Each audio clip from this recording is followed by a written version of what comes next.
suka kalau aku gambar sambil cerita. Jadi kali ini aku mau cerita tentang pengalamanku nonton MBC Music Core. Jadi MBC Music Core itu kan sampai sekarang masih ada ya. Cuma ini aku mau cerita tentang pengalamanku 10 tahun yang lalu.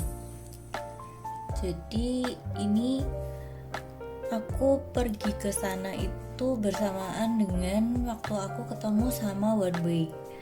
Nanti aku taruh di link di bawah ya, buat yang belum dengerin pengalamanku waktu aku ketemu sama One Way. Jadi waktu aku pergi ke Korea dulu itu tahun 2010, aku kan sama 2 teman dan aku paling muda.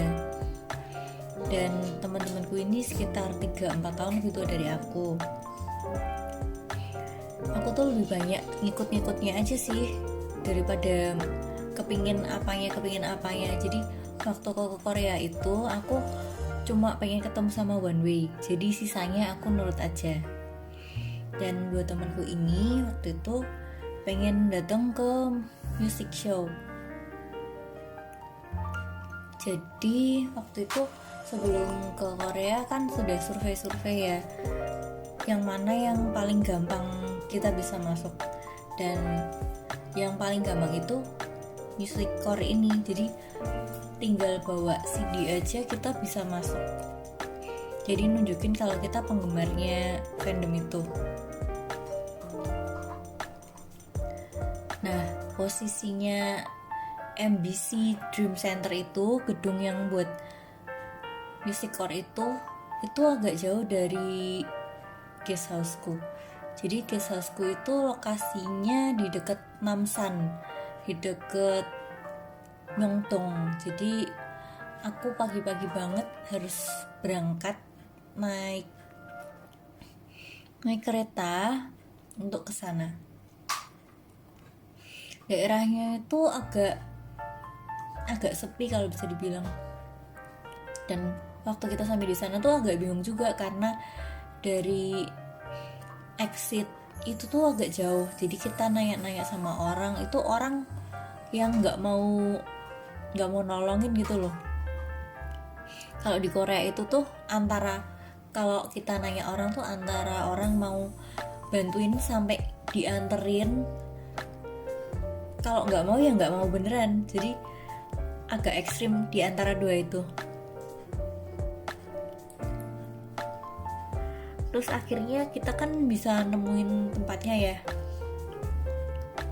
Dan awalnya kan aku sama teman-temanku itu beli CD-nya SG Wannabe. Kita mau ngantri di line-nya SG Wannabe. Tapi waktu sampai di sana itu yang line-nya sepi itu, line-nya tuh EM. Jadi kita mutusin untuk antri di line-nya tuh EM. Karena kita nggak punya CD-nya tuh EM, kita pergi dulu di daerah situ cari-cari toko CD yang jualan album tuh EM. Dan untungnya ada satu toko CD yang biarpun kita jalannya lumayan jauh, karena itu kayak bukan daerah rame, itu ada yang jual. Satu toko CD itu buka di situ, agak masuk juga, kayak masuk gedung gitu loh, bukan kayak di pinggir jalan. Jadi kita harus masuk kayak gedung pertokoan gitu, bukan kayak mall sih, kayak ya toko-toko gitu. Dan kita balik lagi ke line 2EM. Jadi di line 2EM itu ada satu anak yang udah berbaris pertama, dan kayaknya dia tuh nggak sendirian sih sebenarnya. Anak ini dia tuh datang sama beberapa temennya, tapi temennya itu ngantrinya di line yang lain. Jadi ngantrinya di line sebelah kita, di sebelah kanan. Kalau yang di sebelah kiri itu line-nya Sonyeoside, SNSD, Girls' Generation. Jadi mereka tuh tetap ngobrol biarpun mereka itu beda barisan. Mereka tuh kayak bawa binder gitu yang isinya kayak ada foto polaroid, terus ada kayak yang dicap gitu tuh loh. Kayaknya waktu itu masih musimnya tuh kayak gitu. Kalau misalnya datang ke event itu bisa dapat kayak di stem gitu tuh loh, kayak stem langganan minuman, tahu kan, yang ada kotak-kotaknya terus di stem. Dan kalau udah jumlah tertentu tuh bisa ditukar sama Polaroid. Terus kita sempat nanya-nanya sih sama anak itu, cuma kayaknya anak itu nggak ngerti kita ngomong apa, susah nanyainnya. Dan waktu itu aku antri kan agak lumayan lama ya, jadi dari pagi sampai agak sorean gitu, jam makan siang, aku tuh ngamatin barisannya Soyosite. Di sana itu line-nya panjang banget. Kalau di line-nya 2AM itu kan kayaknya kalau di total sampai aku masuk itu cuma 15 orang. Kalau line-nya Soyosite itu tuh dari ujung sampai ujung, dari ujung gedung sampai ujung gedung, dan itu masih belok lagi. Jadi sebanyak itu yang antri di situ. Kalau aku lihat dari pengamatanku ya, dari penglihatanku itu banyak cewek-cewek tomboynya yang antri di line itu. Terus ada bapak-bapak yang pakai jas, pakai tas kantor gitu. Terus yang aku lihat lucu tuh nggak jauh dari kita ya, di line-nya Soyosite itu ada satu fans cewek. Dia itu tuh tidur. Jadi dia tuh sama temen-temennya dia tuh ngobrol, tapi dia tuh tidur gitu loh. Habis itu bangun lagi, terus nanti tidur lagi, bangun lagi, terus tidur lagi. Tapi tuh natural banget gitu loh, teman-temannya kayak udah biasa ngeliatin dia tidur. Dan suatu hari, aku lupa jeda berapa lama, kalian tahu kan ISAC yang Idol Championship itu, aku lihat anak itu dong, anak itu kesorot kamera, jadi single shot gitu, dia lagi tidur gitu loh. Aku sampai bingung, wah orang ini kok keren banget ya bisa tidur di acara-acara idol gitu. Kalau datang ke event kan kita kan biasanya excited ya, kalau dia tuh kok selalu ke shootnya tuh tidur gitu loh, aku sampai bingung. Nah di line Soyosite juga ada bule yang pakai jas yang bling bling gitu tuh loh, kayak apa sih, sequin ya istilahnya, dia tuh bling bling banget. Terus ada juga orang yang nanya ke kita, nanyain pertanyaan, tapi dia tuh orang asing juga, dan dia tuh kayak udah ngapalin pertanyaan itu gitu loh, jadi biar bisa nanya sama orang asing. Dan kita kan juga nggak ngerti kan, jadi nggak bisa jawab. Dan ada juga fans Jepang yang kayaknya sih umurnya waktu itu mungkin 30-an akhir gitu loh. Dia tuh pakai pakaian serba ungu gitu, terus nanya-nanya, apa ini Inkigayo gitu. Terus bukan, jawabin sama orang-orang ini music core gitu. Dia tuh kayaknya datang tapi nggak terlalu ngerti gitu loh, cuma pengen datang aja ke acara music show gitu, tapi nggak ngerti itu acara namanya apa atau gimana.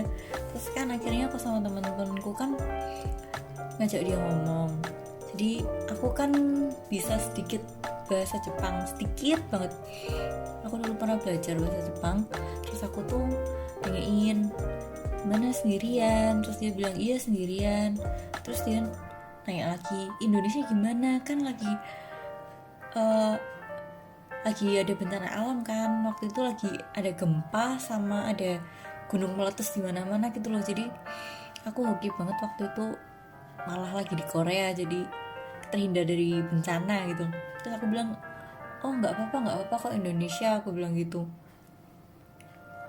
Terus yaudah kan, dia kan antrinya di situ juga di line 2AM gitu.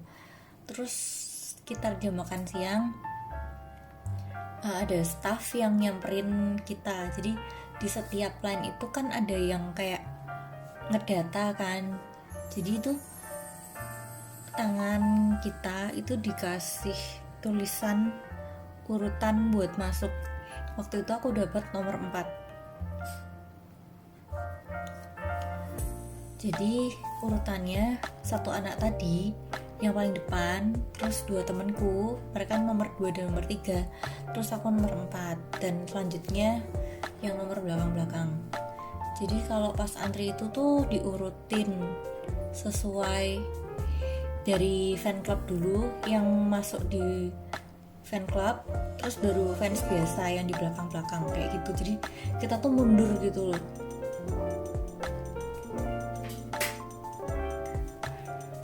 Waktu itu kalau nggak salah kan MC-nya ada Minho, jadi Shiny Minho, dan line MC tuh ada sendiri loh. Jadi nggak cuma idol yang punya line, orang tuh ngantri juga buat nonton MC gitu. Dan waktu itu aku nonton MC-nya juga sih waktu di dalam kan. Terus ada iklan-iklannya juga gitu loh. Jadi peralihan kan pasti ada iklan kayak gitu. Dan Minho ini tuh juga tampil di salah satu performnya idol yang namanya VNT. Jadi dia tuh ceritanya kayak di awal tuh jadi DJ-nya gitu loh. Sorry anjingku. Jadi dia jadi MC, jadi DJ, terus pakai headphone gitu, terus kayak ada table-nya gitu di sudut gitu. Cuma dia tuh di shoot cuma di awal banget. Jadi setelah VNT-nya mulai nyanyi kan kameranya kan ngarah ke VNT kan. Jadi Minho-nya udah ngelepas itu, langsung dilepas. Jadi dia cuma opening aja, terus dibalikin ke staff. Terus kan kalau di acara musik itu kan ada yang live, ada yang pre-record kan. Jadi waktu peralihan gitu, misalnya dari antara penyanyi A ke penyanyi B, kan ada yang pre-record, ada yang live. Jadi yang pre-record itu biasanya tuh agak kepotong gitu tuh loh, karena kan ada waktu yang dibutuhkan buat penyanyi A turun, terus penyanyi B naik, terus setting dikit kayak gitu kan. Nah itu tuh yang misalnya penyanyi A itu kan dia harus kayak ngorbanin waktu dikit buat dia turun, buat penyanyi B tuh ngeset dekor di tempatnya itu. Jadi yang A ini pre-record dulu, terus buat yang penyanyi B ini nge-live kayak gitu. Dan aku tuh takjub banget sih sama staff yang di situ. Kan kalau ganti penyanyi kan dekornya ganti, dan itu tuh mereka cepet banget loh. Jadi misalnya penyanyi A ini setengah lagu, jadi setengah lagu tuh paling kan 1 menit, 1,5 menit gitu kan. Dengan waktu yang sesempit itu, mereka bisa ngedekor sangat cepat buat penyanyi yang berikutnya. Dan penyanyi-penyanyi yang tampil itu kalau misalnya diteriakin sama fansnya, mereka tuh ngerespon. Jadi kayak misalnya kayak si Jokwon kan setelah turun itu kan ada yang manggil-manggil kan, nah dia tuh dada-dada gitu loh, terus ngeliatin dada-dada. Jadi mereka tuh nggak cuma naik terus nyanyi terus turun udah gitu, tapi mereka ada interaksi dikit-dikit gitu sih. Aku lupa siapa aja ya sih yang aku nonton waktu itu. Ada saya sih, dia itu jelas, SU1 jelas, 2M juga. Tuh kayak ada 21 nggak sih, aku lupa. Kayaknya ada deh. Kayaknya 21, terus habis itu baru Soyoside. Tapi Soyoside itu tuh pre-record. Soalnya waktu aku nunggu di luar itu kan kita bisa dengar mereka itu kan suaranya pre-record gitu, mereka nge-record di dalam itu kan kedengeran. Jadi itu mereka tuh masuk agak telat gitu tuh loh. Jadi lagunya, intronya tuh udah masuk, terus mereka baru lari-lari masuk gitu kan.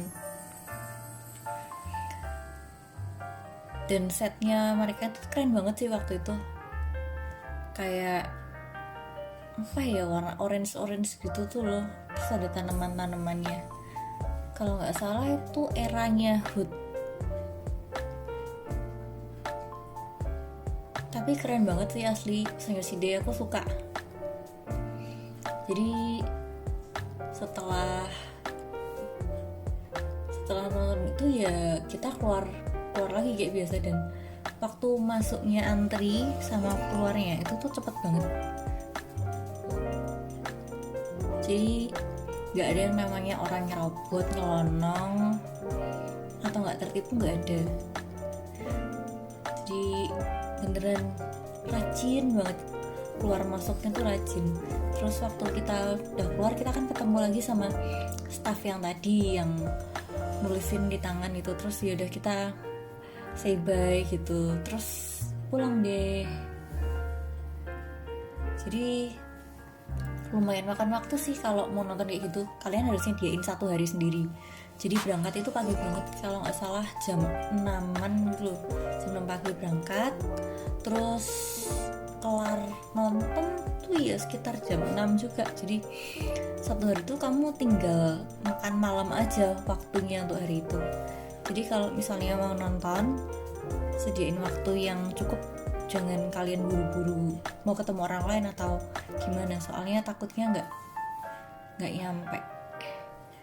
Kira-kira gitu dulu pengalamanku. Kalau misalnya kalian pernah datang ke acara musik atau mau sharing cerita yang mungkin beda dari pengalamanku yang tadi, karena ini pengalaman 10 tahun yang lalu, kalian bisa komen di bawah ya.